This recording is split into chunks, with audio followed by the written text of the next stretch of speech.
Every year I know we gonna go hard. We been that team ever since Bart started.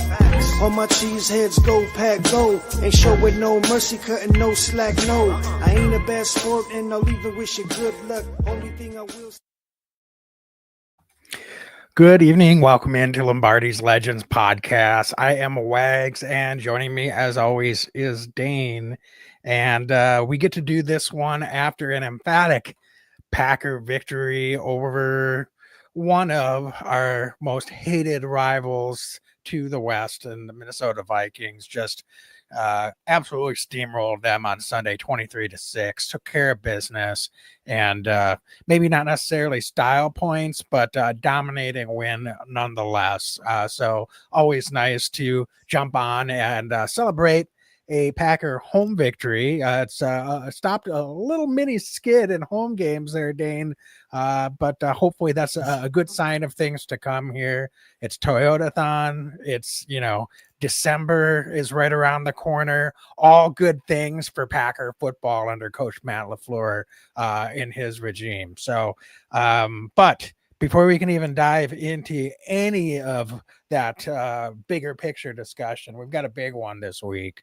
Rematch of week 1 against the Detroit Lions. Packers headed to Detroit for a big Thanksgiving Day matchup, and this is a big one. The Packers and Lions both really need a win here this week. It's not going to make or break the rest of the season for either team, but certainly everyone jostling for position now, not only for the divisional crown, but in just the NFC playoff picture in general. And I think it really starts this week. Everyone's got themselves into the position they're in, and now for the rest of the way, it looks like a 3-horse race with the Packers, Lions, and Bears, and we've got 2 of the teams facing off here on Thursday. So, Dane, welcome in. I think you got all of your social announcements done. How you doing tonight, man? Dude, I'm so good. Good to see you. Hi, everybody. It's great. So proud of the team after beating the Vikings is always fun. Beating them at home, beating them the way that we did. All of that is just so much fun. And yeah, the stage is set. Short week, Thursday game on Thanksgiving, heading into Detroit. Detroit, really good ball team. I think both teams are very different than they were in week 1. And this is a really fascinating season, I think, with how the NFL schedule makers have made it, right? I mean, they played the Lions week 1, but now we're playing all of our division rivals heading into the back end really of November and into December. So it starts now, as far as I'm concerned. Really, the season starts right now. The Packers have put themselves in position to maybe make a bit of a run, but they play the Lions this week for the second time. They still play the Bears 2 more times. They play the Vikings again, right? Like, this is where you win and lose. This is where you get playoff seeding. This is where it all kind of comes together. But Wags, it would be just paramount importance if the Packers can go on the road and beat Detroit and take care of them twice in a season. Last year, Packers had a ton of difficulty winning games in the NFC North. If they could sweep a very, very good Lions team, potentially a Super Bowl caliber Lions team this year, that would go a long way, I think, in playoff seeding and making me believe, even as a hardcore Packer fan, that this is a real Packers team that can make a deep run in the playoffs. Yeah. I wholeheartedly agree. Last year, Packers had a good team, but we were 1-5 in the division and really struggled in our matchups in the regular season against playoff caliber opponents. And we saw kind of what that team was once we got to the end of the season.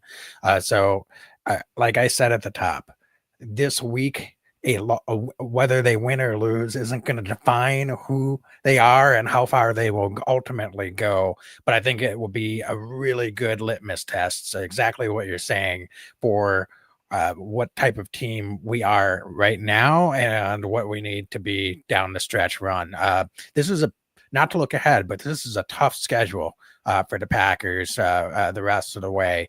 You said it, not just against the divisional opponents, but we're going to be playing two division leaders from the AFC in our crossover games as well, and the Denver Broncos and the Baltimore Ravens. So it's not going to get, I guess the Ravens technically might be tied with the Steelers right now, but it's not going to get any easier after this week. So they're going to have to treat almost every week now like it's going to be, playoff type game, and preparing and having the mentality of playing your best football here every week down the stretch. So I can't wait to dive into this one. Before we do that, though, Dane, any other just overarching celebratory thoughts or things you want to share? I know, you know, we like to say we hate our divisional rivals equally, almost like we love our own children equally. But the fact of the matter is, I know you have a special hatred for the Minnesota Vikings. So I think I need to pause for a moment and allow you to just have the stage, reflect on what it means to you, and how that performance really felt in the moment after really, really just taking it to the Vikings on Sunday. It was so fun. The defense just swarming, just enveloping JJ McCarthy, and the Vikings offense looked so inept against this Packers defense. It was frankly kind of embarrassing for them. And the interception Wags late in the game, and the DBs all doing the skull chant at Lambeau to the Lambeau faithful, and getting that picture of all the cheese heads and all of our fellow Packer fans doing it back. I was looking at the few purple shirts in the crowd when they showed that, and they looked so disheartened as the Packers tore the Vikings' heart out. It was so tasty to watch that. I heard over and over again how JJ McCarthy was going to be the guy, and this Vikings team's a Super Bowl caliber team. And then they just came in and got punched in the mouth over and over again. And defensively, Minnesota really had a hard time with this Packers front five. And Wags, I want to give a shout out to Anthony Belton, second round pick, playing some guard this week. They started to mix him in, and all of a sudden, Wags, this week we saw Banks, we saw Sean Ryan, and we saw Belton. That interior three, that's a lot of body, right? Those are some big dudes. And dare I say, Belton looked really, really comfortable in that right guard spot. And Sean Ryan, Wags, holy smokes, I think he's an NFL center. He's been playing guard. He's been rotating in a guard. I think he's a center in this league. He looks comfortable. He looks fluid. He looked like he was at times very dominant. So a really, really good performance by the entire front five. But I just noticed that interior Wags get pushing bodies, moving guys, and then Emmanuel Wilson, holy smokes, getting an opportunity and running quite literally with that opportunity this week, falling forward, really good vision, one cut back. So just all around Wags, like all phases, right? Danny Whelan with some awesome punts, and the Packers getting a turnover on special teams, just everything that they did. It was just really one of those signature wins that you want to have. So now we need to put it together against better teams. And that's why this week I think is so important. Short week, put it together against a Lions team that just had a big comeback, won the game. It would be very, very, very, I think, impressive and telling of this team's makeup if they can go do it again against Detroit. Yeah, absolutely. And one would have to assume that the Packers will be pretty fortunate to have game situation that we can call 42 runs this week again against the Lions, as they did on Sunday against the Vikings.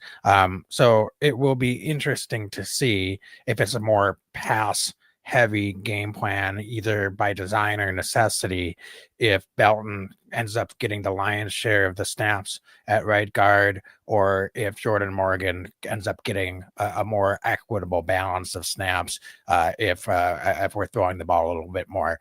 Right now, it appears that Belton looks pretty comfortable at guard, more comfortable, dare I say, than he had been giving it in his opportunities at tackle. So they didn't commit. Offensive coordinator Adam Stenavich was asked if Belton is long-term going to be a guard, and he didn't commit to that wholeheartedly. But I think everyone saw what he was doing out there Sunday. He, as you said, looks fluid and natural at that guard position. Sean Ryan looks fluid and natural at center position. If you've got a starting five up front that can gel, that's most important thing of all. And it couldn't be more timely for this stretch run. But it will be interesting. Belton has not looked as comfortable in pass blocking situations. So it'll be really a good opportunity to see if he looks more comfortable pass blocking from the interior than he did from the outside at the tackle position. So he'll get some more opportunities, most likely on Thursday, but that could mean more of a balanced rotation with Jordan Morgan continuing to get opportunities and series at that guard position as well. So something to keep an eye on. But Dane, you've been calling for an identity from this Packer offense. And while I will say this again, I don't expect that means that they're going to run the ball 80% of the time as their identity. I think we started to see what that identity could be finally on Sunday. I know a lot of fans, us included, I'm not going to try to keep myself out of this, would like to see more aggressive situational play calling at times. There were opportunities to perhaps put the foot to the pedal a little bit on Sunday and make that a 3-score game. I get that based on the outcome at the end of the day, Coach LaFleur looks brilliant because they didn't need to do that. But we see it every week in this league. Teams are down 2 scores in second half, come back and either tie or take the lead. It's happened to the Packers several times just this season. So I don't think it's without warrant. It doesn't mean that the decision in the moment is the best decision just because you can look back at it with 2020 hindsight after the game and say, well, it worked out exactly how we thought it would. So there's still probably some opportunities. I think that's a fair critique. I think there's still some opportunities, but nonetheless, it certainly worked out for the Packers and their offense on Sunday. So, Dane, what do you think? Can I ask you a question? Actually, before we transition against Detroit, first, I think we got to give Jordan Love his flowers. Dude's tough as nails out there. He's playing hurt. I thought he looked really crisp again. Looks like he's in command. They're running the ball a lot, but Wags, I thought he had some really nice plays again, but it's obvious and very noticeable, right? I mean, he can't hand the ball off with his left arm last week. So, what do we make of that? And how are we feeling about that now going into Detroit? Because we can talk about everybody else, but, I think this team goes as far as the defense and Jordan Love can take them. So, what do you make of this development with, it sounds like it's an AC joint, separated shoulder. There's a lot going on there in that left shoulder. Yeah. So how are we feeling about Jordan Love right now? I think I feel fine, but we'll find out. I mean, this is setting up to be an overreaction one way or the other. Two things can be true. Jordan Love can be playing hurt and he might just have a bad game on Thursday and it may not work out. That doesn't mean that we need to overreact to that, although people will if that happens. Also, he's been playing well and there's no reason to think that he won't be able to continue to play well, and maybe he's going to have to open it up and throw a little bit more on Thursday. So there's nothing that leads me to believe that he's not going to be able to make all the throws. That didn't seem to be an issue. I was more surprised by the handoff situation that you just mentioned. So I'm not exactly sure what the physical mechanics of that are and why that's painful or an issue for him when the torque of throwing the football didn't seem to be a problem, but or it didn't, as weird as it looked, it didn't seem like it didn't seem like it caused any issues. So I wasn't super nervous about it. It looked weird, but there wasn't like shakiness with the operation. So if it works, that's fine. I'm not going to overthink it. and hopefully Jordan starts to get more range of motion and feel more comfortable, and nothing happens that makes that worse than what it is in the moment, and it's just more time needed to get fully healthy with that shoulder. So so that's, I guess, my thought. Dane, I don't know if you have a different read on it. I No, think it's just odd, right? he's out there, he's been cleared to, I know it's odd, he's out there, he's been cleared to play. It looked like he could make all the throws. He didn't have to make very many throws, but until I see otherwise, I don't see any reason to have an expectation, or a limited expectation of what Jordan Love can do. So Mm-hmm. So looking against Detroit, Wags, they do a lot of things well, right? I think offensively and defensively. But I look at this offense and I look at the matchup, and I think that the engine that is the Detroit Lions, it goes through a couple key players, and I think it's Gibbs and I think it's St. Brown. So if you're the Packers defense, you played really good ball over the last, really, frankly, all season, maybe with the Dallas game being the true outlier. How do you, if you're Hafley and you're this team, how are you approaching this game against Detroit? And what are you looking to do to limit Detroit and have success this week? Well, two things. Detroit seems to really get in the rhythm offensively when they're able to deliver explosive plays. And this Packer defense is leading the league in limiting explosive pass plays. And so if the defense can continue to do that and win that battle against Detroit, that's going to be a big advantage to the Packers.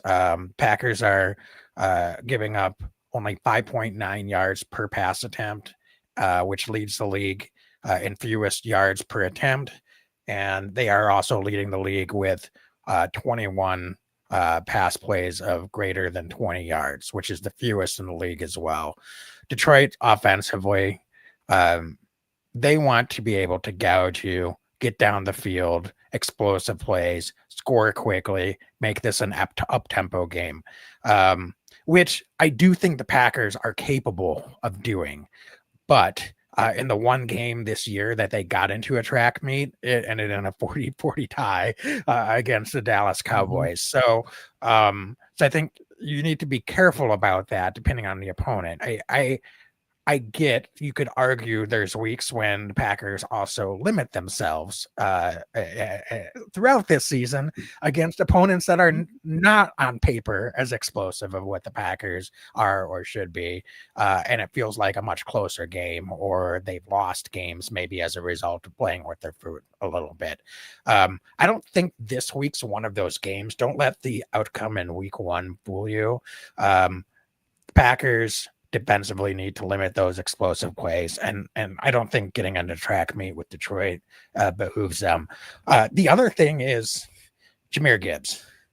The Lions, if they can get Jahmyr Gibbs going specifically on the ground, they're very successful because they're so multidimensional. And that just opens up everything for Jared Goff. Jared Goff is not one of my favorite NFL quarterbacks. He's adequate, but his strength as a quarterback is to be able to get into play action.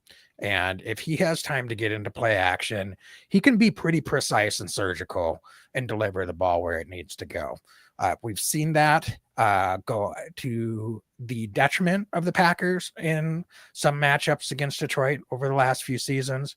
And we've seen some opportunities and some times where the Packers have been able to shut down this Detroit offense and Jared Goff because they haven't allowed the run game to get going. And that really neutralizes Jared Goff as a play action thrower. So there's just not a lot of pivots that this Detroit offense has, especially from what I've seen now that Ben Johnston has moved on.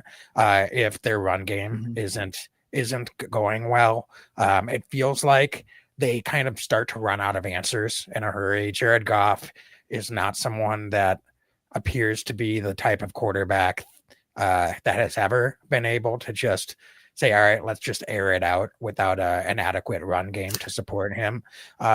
So I think, those are two things that are easier said than done, but those have to be the biggest keys. The Packers have done a great job of limiting explosive plays all year.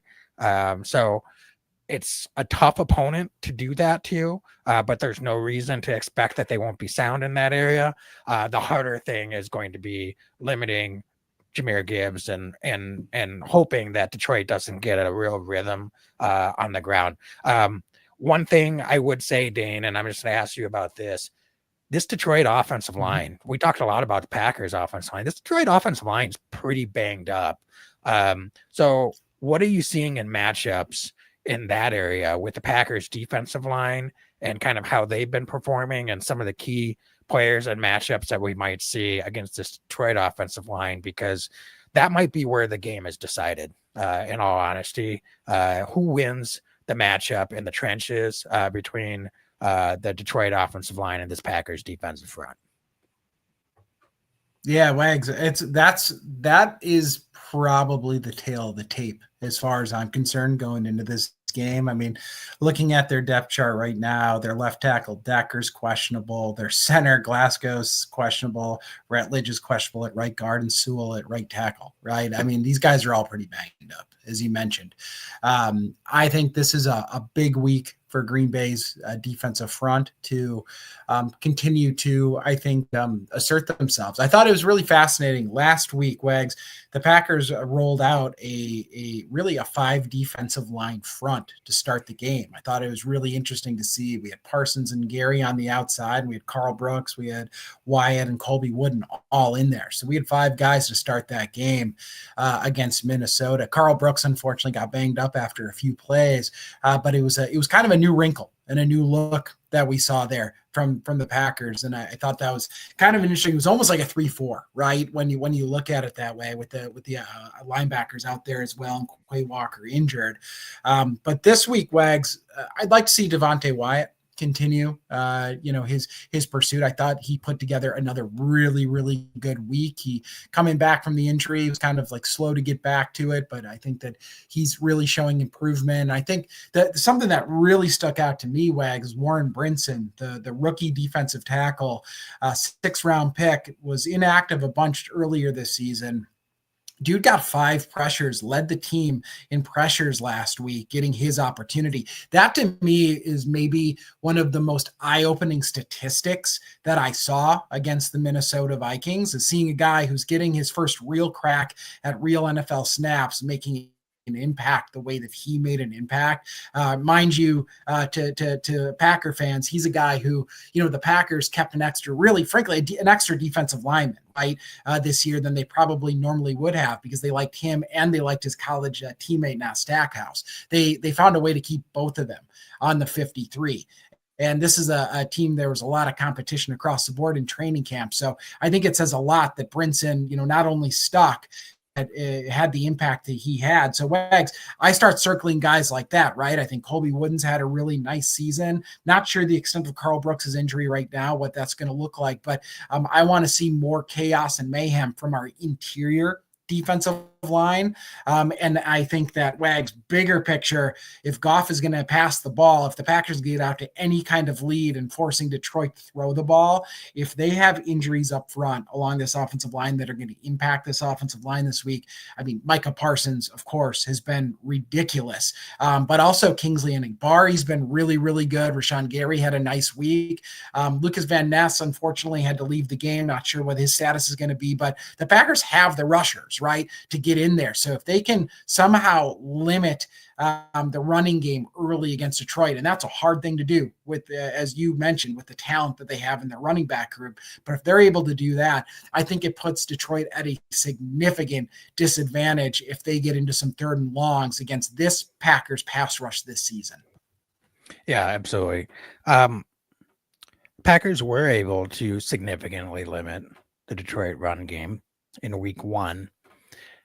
It seems like an eternity ago, but I mean, other than Van Ness, perhaps, is the main guy up front that would have had a much bigger snap count in week one than even if he goes this week. He only got 6 snaps on Sunday against the Vikings before he exited.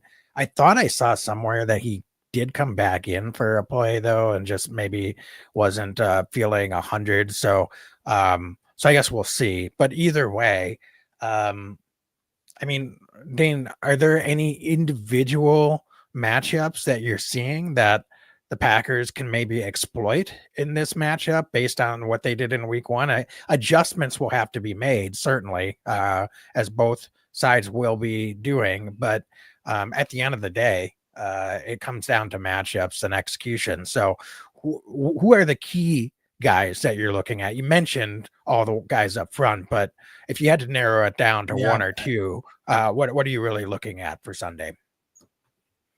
I mean, this week up front, it's going to be Parsons versus Sewell, their right tackle. And if he's unable to go, look out, because Parsons is, of course, a game wrecker. So I think that's the big one that I'm keying in on from a pass rush perspective.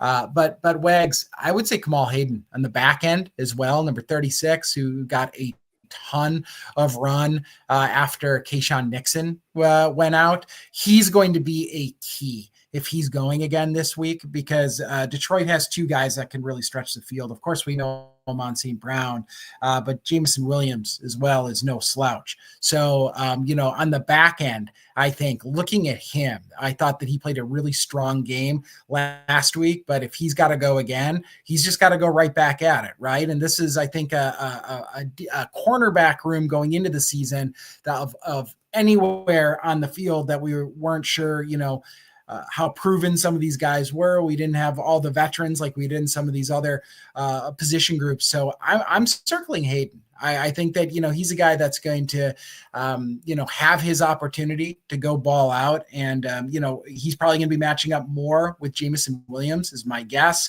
And I think that we're going to see Carrington Valentine getting a lot of Amon St. Brown.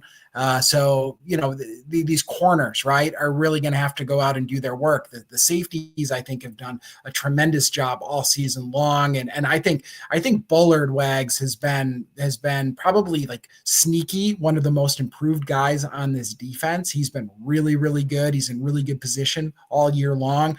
But I look at our cornerback group, the pass rush helps them out, but can they remain sticky and continue to play at this high level that we saw them play against Minnesota? I think they're up to it. But they're going to get challenged. I promise you, they're going to get challenged this week by Jared Goff and this Detroit offense. Yeah, absolutely. Quay Walker, if he's able to go, what does that mean for this Packer defense? Detroit loves to run lots of quick crossing routes. Amon St. Brown is a tough guy to cover. And those, even when those plays are coming, it can be a challenge. But what does it mean for the Packers if Quay is able to go here on Thursday? Yeah, I mean, the speed alone, and then the physicality, is something that we really like to have. And I'll put it this way, Wags. I thought that Isaiah McDuffie played one of his best games in the base defensive role that we've seen him play in Green Bay this past week. That being said, it's a huge task, right? To try to stick with some of these guys on the crossing routes. And Quay Walker runs so fluid sideline to sideline, and he's looked more comfortable this year. This feels like his role, right, is this year. And I feel like we've been looking for him to find his role in this defense. He has found the role. This is what he does, right? He's a guy who's just playing way more instinctual this year. He's playing really smart. His football IQ is just high right now within this defense. So bringing him back out there just gives us more athleticism and more physicality, both in the pass game and at the point of attack against the run. So I think it'd be very important to get him back this week. Mind you, a huge loss for Detroit. We lost Tucker Kraft they lost Sam Laporta. So a Yeah. big weapon for them, Sam Laporta, a big target right up the middle, and guy who's a big in the red zone. He's on the IR for Detroit. So that takes away a major weapon. That being said, I think Quay Walker running with these wideouts, and also the expectation of, I think, Quay Walker having to cover the Gibbs or David Montgomery, right? It just gives us a little bit more athleticism out there, and not just a little bit. He's a very athletic guy for this defense. And I just think the defense will play faster with Quay Walker out there than without him. So I think it would be a huge punch up if Quay's able to go this week. Yeah, absolutely. All right, Dane, anything else defensively against this Detroit offense that you want to highlight? Not defensively, offensively though, Wags. I want to put it on you for a second. How are we feeling about Matt LaFleur in this offense? And like what are your expectations this week? We talked a little bit earlier on in this podcast about the Packers being a little conservative near the end and not kind of finishing them off. So what do you expect from this offense? What are your feelings of Matt LaFleur currently as the play caller? I think he's fine as a play caller. I think it's the same thing I've been saying for a while. He's spotty as a situational decision maker. Sometimes that overlaps play calling and they become kind of the same problem. But in general, I think the biggest issue I have sometimes, and I was pretty neutral and measured at the top when talking about how they handled the split of run pass against the Vikings. I think my biggest concern is we have a track record of multiple years, and dare I say Coach LaFleur's entire tenure, that he gets very conservative anytime Packers get a small lead in the second half of games. And we can sit there and predict what he's going to do. It's hand the ball off on first and second down, and now you've got third down, and it's a 50-50 shot, and it's all on Jordan Love. You don't have as many cracks at it, and you're really handcuffing your $55 million quarterback when you do that. Now, when Jordan Love's on, he makes those decisions look pretty good. When there's breakdowns, then it's easy to call into question. So I guess to me, I just wish that when we're in a situation and it's 3rd and 2, that everyone couldn't predict exactly what the play call is going to be. And it's not like we're right 100% of the time, but I'd say we're right like 85 to 90% of the time. The other teams know it. And it just seems like the effectiveness starts to dry up pretty quickly. So that would be my biggest concern is I think this is more of a it's more bigger picture than it is just game to game. My concern with Coach LaFleur is that his tendencies are the same as they've always been. And I think I have found myself in maybe a minority, but a vocal minority of Packer fans that have concerns that those tendencies are going to ultimately hold this Packer team back in the biggest moments. And you could argue that Coach LaFleur's tendencies have already held this Packer team back in the biggest moments of his tenure. So that's, I think, my bigger concern is I haven't seen him do anything to change or, evolve those tendencies. And so I think it's right that we have a lot of folks, myself included, and Dane, dare I throw you in there? I'll let you speak for yourself. That are I think maybe rightfully concerned that he is kind of just in his lane with how he operates and what those decisions are. And it's a little puzzling sometimes that there doesn't seem to be any consistency. Are you consistently aggressive? No. Are you consistently conservative? No. It's just it's hard to nail down. So I don't know. So that's I think, before I continue rambling, I think that's just kind of what causes some of my concern, is not specifically the play calling as much as the tendencies. I'll throw one other thing out there that demonstrative of that. It's like an obligatory Savion Williams, pitch play. And it's like, all right, yeah, we drafted the guy in the third round. We have to have an obligatory gadget play every game. It seems like sometimes it's at the worst moment. I mean, heck, you could argue that if they could have just punted that to the Boone after he fumbled against Carolina, everyone would have been okay with that. I'm not here to kill Xavier Williams. Things happen. But again, it's a tendency. It's like, what are we doing? This doesn't even feel like it's part of the offense that's effective as much as it is. It's like demonstrating creativity as a play caller, or that we've got certain things that we need to accomplish to be effective in this offense, like converting on 3rd and 1 or 3rd and 2 with a run play up the middle every time. So, so I think those are the things that are more frustrating to me than just series play calling with Coach LaFleur. But I'll turn it over to you. I'll let you answer your own question. Do you mirror that, or do you have a slightly different take on that? Well, I agree with you entirely. I think we're in complete lockstep with that. And that, I think, begs the question going into this week. This is a Detroit defense that has been very, very stingy against the run. And I have concerns that, I think you said aptly, Wags, and I'm paraphrasing, though, that, it almost seems like sometimes Matt LaFleur, to make the offense, quote unquote, work right, he's got to do certain things, even though maybe those certain things aren't being productive, right, within the flow of a game. And my concern going into Detroit is that he wants to establish the run game early and often. And, maybe we get into some of those scenarios when it's 2nd and 9, and I think we all know he's probably going to run the ball, and it's going to pull, I'm going to start pulling the hair out of my head, because this is a Detroit defense that's going to feed off of that. And they're going to, cue in and really key in and on the run game. This is a Detroit defense that has some difficulty on the back end.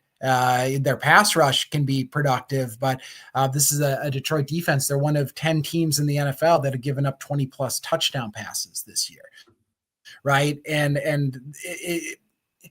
My eye test tells me that Jordan Love is ready to let it rip in this offense. I'm watching him, and every week he looks the part to me. And sometimes it feels like, we are getting into these 3rd and shorts, and we're taking a lot of his hands when he is more than capable of making those decisions and making those plays. So I'm just, my concern, I guess, in the very immediate, is that we are going to, kind of hinder ourselves a little bit in not being more attacking and not doing what's working. And I think the Packers are going to have success this week through the air, and I'm concerned that we're going to be running the ball into a brick wall, and we're going to be punting on some downs that maybe, in hindsight, we should maybe be throwing that ball and putting the ball in Jordan Love's hands. Yeah, I think you just said it. So I'm just going to add to that with even more clarity. It's not just running the ball on 3rd and short or running the ball on 2nd and 9. It's limiting the opportunities that Jordan Love has to move the chains. So instead of giving him one chance every 3 plays, let's give him 2 chances, or heck, 3 chances to get a first down in every set of 3 plays that you need to move the chains. That's what I've been saying going back to pretty early in the season, even before there was very apparent trends. Those patterns were establishing themselves. And I think we're hearing more and more of that frustration, not even just from Packer fans, but heck, the last few weeks from the announcing teams are really questioning kind of the balance and design, and wondering why that the Packers are not opening things up a little bit more offensively. So it will be interesting to see, especially if Josh Jacobs is back this week. But you said it, Dane. Can we play to the matchups that are in front of us that game and the situation that you're in the moment of the game, instead of letting the, you know, the overarching goal of what you want to be offensively dictate the game and the moment. And I think those can at times be, aligned. Maybe last week you could argue that would be a good example of that alignment. Um, but I think there's a lot of times those principles could be competing, and it usually means that the offense gets off to a slow start. So I think we'll know right away. This is a defense. You just said it. Jameis Winston had 10, 20 plus yard passes against them on Sunday. Let's wing the football, man. Let's wing the football and don't wait till third down when that Detroit pass rush can pin their ears back. Let's do it on first and second down. Let's make Josh Jacobs, who's ailing a little bit, let's make him an accessory in the offense this week. I love Josh Jacobs. I want him to be successful. I want him to have big games down the stretch. But against this team, against this opponent on Thursday in their stadium, I want to see the old school, let's wing it game plan. We asked for that a couple of times late in the last couple of seasons. We got it a few times late in the last couple of seasons, and sometimes we haven't. So I'm going to be really interested to see if we're aggressive, but it starts on first and second down, not how aggressive we are on third down. Third down, yeah, we can be more successful, but the fact of the matter is, if we don't even get into third down as much because we're being more aggressive on first and second down, that's going to be, I think, the key and really show us what this offense can do and how they can execute and be successful. I couldn't agree more. 100%. I think that is that's the blueprint, I think, going into Detroit on Thursday. Wags, is there anything else before we get into X factors and score predictions? No, man, let's jump right into that. First of all, X factors. Let's stick on the offensive side of the ball. Dane, who do you have as an offensive X factor this week? Yeah, I'm not going skill position. The Detroit's pass rush, it can be nasty. We've seen over the years teams be able to just completely disrupt the offense if they have a strong pass rush. I'm going Hutchinson likes to line up over the left tackle. I'm going with Rasheed Walker. Wags, he's our X factor. Jordan Love, a little banged up. Give him time to throw the ball this week because we think that Jordan can attack. I think Jordan can make big plays, but he's going to need the time to do it. Sheed's played, I think, he's been kind of the anchor in this offensive line this season. I want to see him continue to play at a high level and play against a premier pass rusher and stonewall him the way he did in week 1. So Rasheed Walker, left tackle, is going to be my X factor this week because I think that's going to open up the pass game for Green Bay on the road. Okay, I love it. I'm going to stick with the wide receiver X factor this week. I'm going to Christian Watson. He has been pretty darn impactful since he's come back. Certainly didn't get in the end zone this last week, but been very productive. One of the things we have not seen yet is Jordan Love it's been a while. He's connected on some deep throws, but it's most of them have been kind of, guys open, they run under it, make kind of a, falling backwards type catch, no yards after catch situation. When's the last time we've seen Jordan Love hit a receiver in stride on a vertical pass play? It's been a while. And I know we've been trying. It's not for a lack of effort. But I think this would be a good week for that connection to happen with Christian Watson. So we'll see if it happens. But if he's able to make it happen between he and Jordan, if they can connect, on a long vertical pass play, and Christian can take that to a house for a quick strike. I think that could be a big impact in this game. And so for that reason, I'm going to make Christian Watson an X factor this week. I Dane, think on that's the a great choice. Yeah, absolutely. On the defensive side of the ball, Dane, I'll go first so that you have an opportunity to take the closing X factor pick here. Guy I had circled, you were talking about his impact is Devontae Wyatt. And so he's going to be my defensive X factor this week. I thought he looked as good as he has looked all season, pre-injury or not, this last week against the Vikings. And I think this is a big week again for Devontae Wyatt. We've always talked about the ability to get that push up the middle. It's been so fascinating to see how Micah Parsons getting moved around and running stunts up the middle at times has just opened things right up for Devontae Wyatt. He has so much gravity, and Wyatt is too good at this point to have a lesser degree of attention put on him. So I think this is a big opportunity on a national stage for Devontae Wyatt to have another big and impactful game. And if he can wreck some things up front, both in the pass and the run game for this Packer defense, that could be all she wrote. I think that could make maybe the difference in this game for the Packers defense against this Lions offense. So for that reason, I'm going to go with the big guy in the middle up front, Devontae Wyatt, as my X factor. Who you got, Dane? Yes, I love it. I think that's great, and I completely agree. I'm going to go second level. I'm going to go with Edgerrin Cooper. I think that this is a week where he's going to be thumping dudes. They've got so much talent out there in Detroit.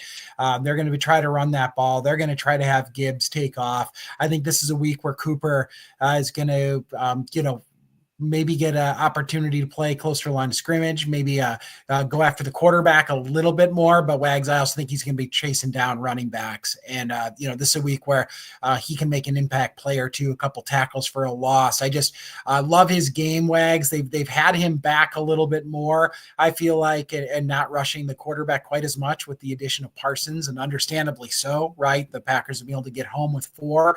But I think this is a week where Cooper kind of just goes off and makes a couple big splash plays. So I'm going with Cooper this week. I think he's going to have a big week for Green Bay and get a little hot going into the stretch run.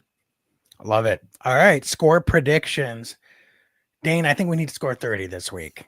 I'm just going to cut right to the chase. I've got the Packers, of course, pulling out a win on the road. It's going to be a flip of last season. They're going to win by 3 in Detroit instead of losing by 3. I think they lost 34-31 Detroit last season, if I remember correctly. I've got the Packers scoring exactly 31 again this year. Defense is just that much better. Holds Detroit to 28. I've got the Packers 31, Detroit 28, coming away with the big game on Thursday.